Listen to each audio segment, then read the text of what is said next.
Halo semuanya, sawadee-krap, apa kabar? Semoga kabar kalian selalu baik dan juga sehat. Selamat datang di segmen analisa. Kembali kita bahas ya mengenai kasus di Subang, Jawa Barat, sebuah pembunuhan yang sangat menyedihkan dan juga sangat sadis, di mana Amel dan juga Ibu Tuti dihabisi di 18 Agustus 2021. Belasan jam lagi kita memasuki tahun 2022 dan kita akan lihat nanti apakah target dari Polda Jawa Barat yang katanya mengatakan akan menyelesaikan kasus ini, mengumumkan di awal tahun 2022. Semoga mereka diberikan kemudahan dan target tersebut akan segera tercapai. Nah, di video kali ini ada beberapa hal yang akan aku bahas lebih detail. Ini adalah obrolan santai saja karena ada obrolan dengan Ibu Mimin, istri kedua dari Pak Yosep, salah satu saksi juga yang sudah belasan kali diperiksa baik dari Polres Subang dan juga Polda Jawa Barat, sudah juga dilakukan tes kebohongan serta berbagai pemeriksaan telah dilakukan ke Ibu Mimin. Yang suka tidak suka dari awal kasus ini muncul adalah nama yang selalu menjadi kontroversi. Dari awal aku bilang bahwa jangan sampai karena ketidaksukaan pribadi atau image yang kurang baik di masyarakat Indonesia mengenai istri kedua malah mengaburkan kasus atau pelaku sebenarnya kalau memang Bu Mimin bukanlah pelakunya. Tapi jelas kita masih belum bisa menyebut siapapun pelakunya karena dari Polda Jawa Barat pun ya memang sudah mengambil kasus ini sejak 15 November 2021. Dari Polres Subang belum mengumumkan siapakah tersangkanya. Jadi masih ada azas praduga tak bersalah.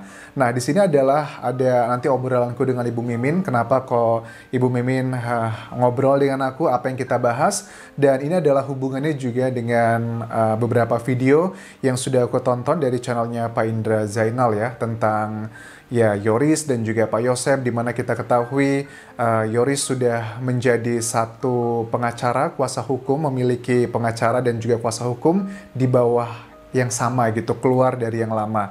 Alasannya apa? Kita tidak tahu secara pasti, tapi kalau aku tangkap dari keterangan pengacara Yoris yang lama ya, di salah satu wawancara beliau mengatakan bahwa awalnya Yoris memang sempat menelpon Pak Taufan ya. Di situ Yoris mengatakan ingin dipisah, dipecah gitu kuasa hukumnya dengan Danu, tapi ditolak karena penilaian pribadi kalau memang Danu dirasa tidak bersalah, kenapa harus dipisah, tidak ada alasan yang kuat begitu.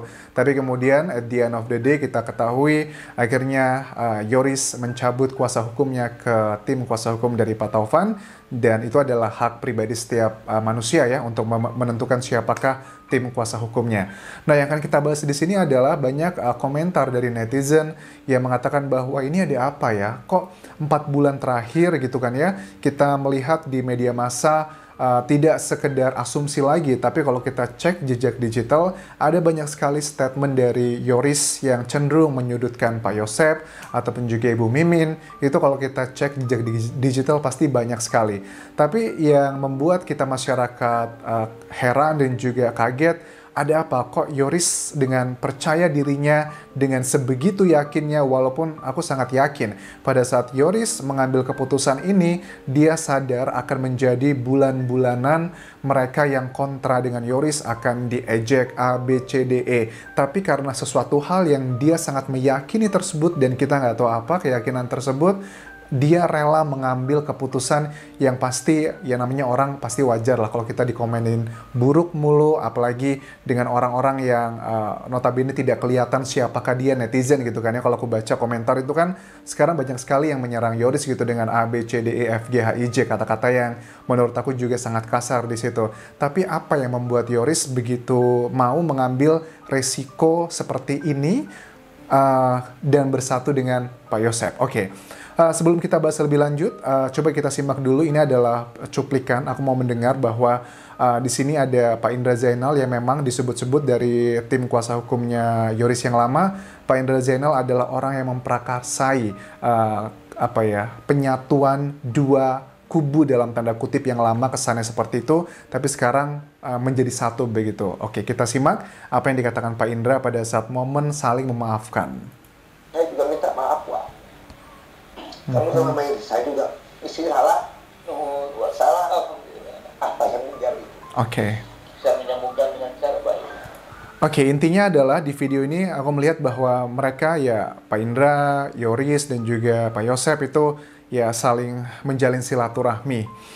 Ya, walaupun Yoris banyak diam, yang banyak berbicara adalah Pak Indra karena mungkin ya masih ada beban mental ya di Yoris ya karena dia tahu ini disorot dengan kamera pasti ya apapun yang dikatakan juga akan tetap dipakai oleh sebagian orang untuk menyerang Yoris sendiri.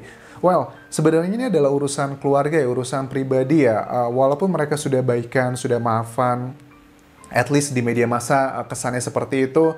Tapi yang kita bahas ini terutama aku tidak mau membahas tentang masalah apa ya baikan satu individu dengan individu lainnya karena itu adalah urusan pribadi.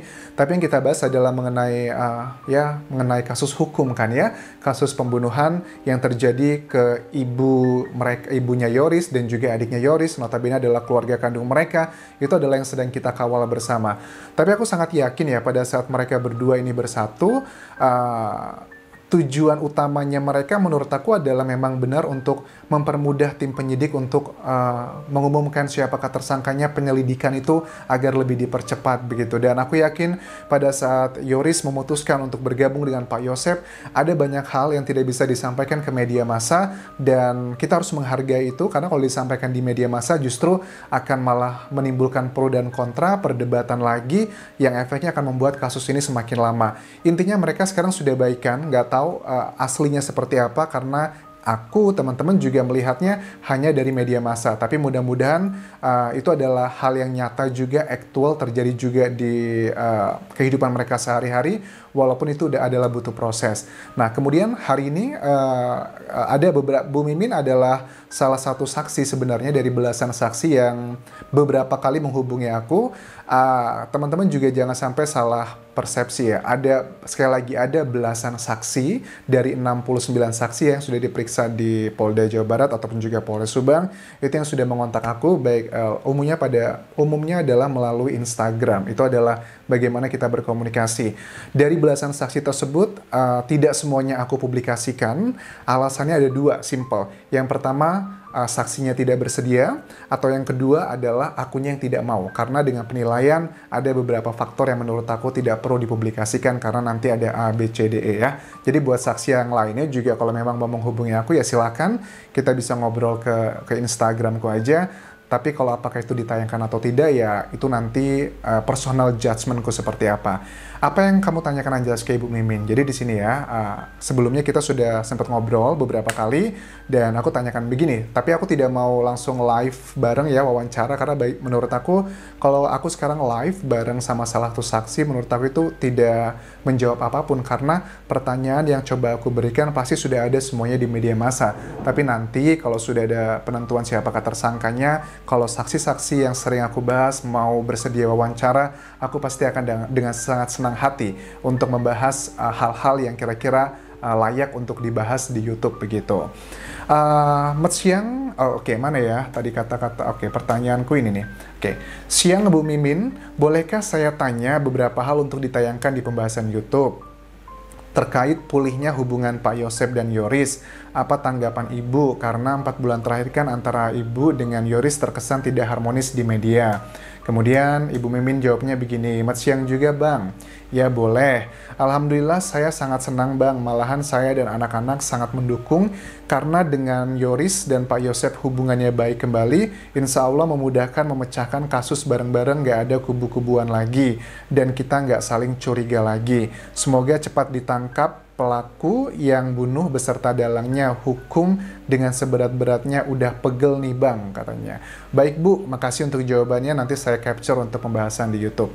Dan kita nggak saling curiga lagi. Jadi ada banyak obrolan mereka dari dari Pak Yosep, Ibu Mimin, dan Pak Indra pun beberapa kali mengatakan memang mereka mengakui awalnya saling curiga begitu ya. Yosep curiga ke Yoris, Yoris pun juga sama curiga ke Yosep, Bu Mimin, dan semuanya pokoknya saling curiga begitu. Tapi ya seperti selalu aku bilang di awal pada saat aku bulan September ya, awal-awal membahas kasus Subang ini, intinya aku selalu bilang bahwa jangan sampai permasalahan pribadi itu malah mengaburkan permasalahan sebenarnya. Tapi ada yang bilang gini, Anjas, ini bukan permasalahan pribadi mengaburkan, tapi pada umumnya memang kasus pembunuhan itu dilatar belakangnya 3 motif, kalau nggak harta, asmara, atau permasalahan sosial. Itu memang betul ya, tapi juga kita harus tahu bahwa tidak semua kasus pembunuhan itu linear dengan motifnya. Oke, asmara. Kalau asmara menurut aku gini ya, pernikahan Pak Yosep dengan Bu Mimin kan sudah belasan tahun, jadi menurut aku sih almarhumah Ibu Tuti itu kalau dibilang sudah cemburu mungkin masih ada ya, tapi kalau itu menjadi salah satu faktor utamanya, kayaknya agak kecil kemungkinan. Itu bagi aku pribadi ya, kalau untuk masalah asmara. Tapi mungkin untuk motifnya memang masih dicari tahu sampai sekarang kan ya. Mungkin asmaranya ini kan nggak melulu ke Ibu Tutinya. Ada asmara mungkin dengan Amelnya atau dengan Ibu Tuti juga, ada yang naksir atau Amel juga. Asmara ini kan luas sekali, nggak melulu bahwa berhubungan dengan istri kedua. Terus juga permasalahan sosial juga sama kan ya, mereka berdua adalah individu dewasa, siapa tahu aja mereka punya masalah memang, tapi yang terblow up selama ini hanya dari Ibu Mimin, kita nggak tahu masalahnya sebenarnya seperti apa, karena yang namanya masalah sosial itu kadang ada masalah kecil bagi kita, tapi bagi orang lain itu adalah sangat menyakitkan hati kita, malah itu justru bisa menjadi motif untuk melakukan pembunuhan gitu. Itu juga banyak terjadi. Dan ketiga adalah mengenai harta. Harta ini juga yang kemungkinan besar sangat kecil sih ya, karena kalau masalah harta. Tapi terlepas dari motif apapun itu bukan tugas kita untuk mencari tahunya, karena kita menanti dari tim penyidik Polda Jawa Barat. Sekali lagi, saksi yang aku bahas ini, aku menghargai dan juga menghargai privasi mereka, terutama pada saat mereka sudah baikan, aku turut bahagia. Tapi tentang kasus hukumnya ya semuanya masih belum ada yang aman ya, karena Bu Mimin, Pak Yosep, kemudian juga Yoris, Danu adalah nama-nama saksi yang sering dibahas dan mereka juga sering muncul di YouTube terutama dan juga media nasional, dan mereka pun pada umumnya sudah diperiksa belasan kali begitu loh. Pak Yosep yang paling banyak sekitar 15 kali. Kalau Yoris mungkin masih di bawah 10, tapi yang lainnya sudah belasan kali semuanya. Itu artinya bahwa masih belum ada yang aman jika belum ada yang diumumkan siapakah tersangkanya. Karena pada umumnya kan ya kita masyarakat menduganya ya mereka adalah nama-nama yang sering muncul nih kalau ada perdebatan netizen di YouTube ataupun juga di kanal manapun. So, itu yang bisa aku bahas mengenai video kali ini, dan terima kasih untuk teman-teman yang selalu mensupport channel ini. Aku tahu mungkin ada banyak kekurangan yang aku katakan di YouTube gitu, ada yang keliru, ada yang salah, apa hal yang simple atau kecil yang tidak aku pahami, ya aku mohon maaf. Kalau ada yang keliru juga aku sangat membuka sekali. Kalau kalian ada yang dikoreksi, Anjas ada yang keliru, ya silahkan tulis juga di kolom komentar ini. Dan at the end of the day aku mengucapkan dulu terima kasih buat support kalian di tahun 2021 ini. Ini kayaknya official aku September, Oktober, November, Desember, 3 bulan. 3 bulan mengawal kasus Subang. Walaupun kasus ini sudah hampir 5 bulan, tapi aku baru mulai mengawal tuh sekitar September pertengahan atau akhir gitu kan ya. 3 bulan mengawal kasus Subang di tahun 2021 ini lelah banget sih ya, lelah. Tapi ya menurut ya sudahlah ya. Yang pasti tidak ada kata ikhlas di dalam surat Al-Ikhlas. Pokoknya ya kita terus kawal, jangan setengah-setengah, sampai nanti ketahuan siapakah tersangkanya. Aku rasa itu yang bisa aku bahas. Terima kasih sudah menonton video ini. Tinggalkan komentar positif kalian, tinggalkan like, dan juga jangan lupa subscribe channel YouTube ini, serta follow Instagramku di Anjas di Thailand. Kopun kerap semuanya, selamat menanti tahun baru 2022, dan kita berdoa ya kasus Subang ini di awal tahun seperti target dari Kapolda Jabar akan segera terungkap. Kopun kerap semuanya. Bye-bye.